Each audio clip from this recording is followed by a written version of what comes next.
Hey everyone, we're back. I'm Minister James Moss, and we're going on with continuing education. We're here in the book of Luke, and we're in chapter 23, verses 44 through 49. So let me make sure that I don't run past that. Yeah, right there. All right, so this one is entitled "Jesus Dies on the Cross." All right, so we're going to get right to it. It's not going to take long. All right, Luke is not really long-winded in some cases. Other cases, he might be. All right, so here we go. It seemed to most onlookers that day that a poor, deluded man had been executed without good reason. But on that Friday, a huge spiritual battle was being waged unseen. Satan rejoiced that Jesus was going to die. The angels in heaven looked on in sorrow, held back from intervening by the hand of God. God himself looked away from his son as the sins of the world descended upon him. But Jesus was actually gaining a huge victory. His death and resurrection would strike the death blow to Satan's rule and would establish Christ's eternal authority over the earth. Few people reading the sign that bleak afternoon understood its real meaning, but the sign was absolutely true. All was not lost. Jesus is the King of the Jews and the Gentiles and the whole universe. All right, so here we go. Jesus dies on the cross, verses 44 through 49. And it was about the 6th hour, and there was a darkness over all the earth until the 9th hour. And the sun was darkened, and the veil of the temple was rent in the midst. And when Jesus had cried with a loud voice, he said, Father, into thy hands I commend my spirit. And having said thus, he gave up the ghost. Now, when the centurion saw what was done, he glorified God, saying, Certainly this was a righteous man. And all the people that came together to that sight, beholding the things which were done, smote their breasts and returned. And all his acquaintance and the women that followed him from Galilee stood afar off, beholding these things. Okay. All right, so here we go. Verse 44. Jesus had been placed on the cross at 9 o'clock in the morning. 3 hours had passed. 3 hours had passed, hours of excruciating pain and physical agony. Then it was noon, and at the height of the day, an eerie darkness fell across the whole land for 3 hours. How this darkness occurred is unknown, but it is clear that God caused it to happen.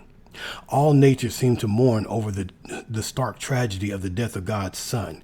The darkness was both physical and spiritual, for while nature mourned, this was also the time when darkness reigned. Verse 45. Obviously, the darkness that covered the land meant that somehow the light from the sun was gone. Luke did not explain it, but clearly God controlled these events. Most significant and symbolic was an event that occurred in the city of Jerusalem in the temple, right in the inner area called the Holy Place.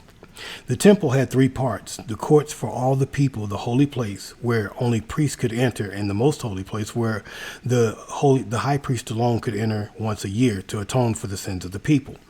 In the most holy place, the Ark of the Covenant and God's presence rested. As Jesus suffered on the cross and as darkness covered the land, the thick veil hanging in the temple was torn apart. The veil that was torn was the one that closed off the most holy place from view. Symbolically, that curtain separated holy God from sinful people. The writer of Hebrews saw this tearing of the temple as God's way of removing the barrier between himself and humanity. Now, sinful people could approach the holy God directly through Christ. From then on, God would not reside behind a curtain in the temple. He would take up residence in his people. Verse 46.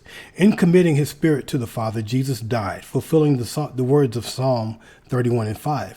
Jesus did not faint. He did not become unconscious, only to be revived later. He breathed his last breath, and then he gave up the ghost. Okay. Jesus died as a human being, voluntarily, sacrificially, in the place of sinners. Verse 47. Matthew, Mark, and Luke all point to the head Roman soldier, the captain who had apparently been in charge of carrying out this execution. Upon seeing what had happened, he realized that Jesus had been no ordinary person. Presumably, this soldier had carried out other such executions, but never had he experienced what he did at this one. The Gentile soldier understood something that most of the Jewish nation had missed. Surely this man was innocent. The captain understood that Jesus had not deserved what he received, yet Jesus had borne it all with dignity, courage, and even words of forgiveness. Verse 48, miracles had occurred out there on the hill, darkness, an earthquake, dead people walking, and the torn veil in the temple that no one had probably heard about yet. Perhaps the crowd expected through all that to see Jesus come down off the cross and be their Messiah, but he didn't. He died. The onlookers in the crowd who had come to see the spectacle of this execution went home in deep sorrow. Verse 49, the women who had followed Jesus from Galilee are named in chapter 8, verses 2 and 3. John wrote that besides himself, Jesus' mother was also there, as well as others. Perhaps Jesus' mother, watching at a distance, finally understood Simeon's words from years before. Among Jesus' disciples, only John was at the cross. And that does it for Jesus dies on the cross. He willfully gave up the ghost. The Romans didn't, they crucified him, they beat him, but he willfully died, gave it up. Okay. So again, reread. And the thing about the dead people walking, go to Matthew. I have to go back because my recollection is that the dead they saw the walking dead after his resurrection. Now I could be mistaken, but I'm thinking that happened after his resurrection and not at the point that he was crucified. But do yourself a favor and go find out, and you'll know also. But I'm almost completely sure that it happened after the resurrection. Okay, all right. But anyway, read this.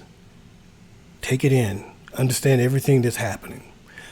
Envision it. Put yourself there and see why Christ is so important to us all. Until next time, God bless you, God keep you, and remember to continue to keep studying.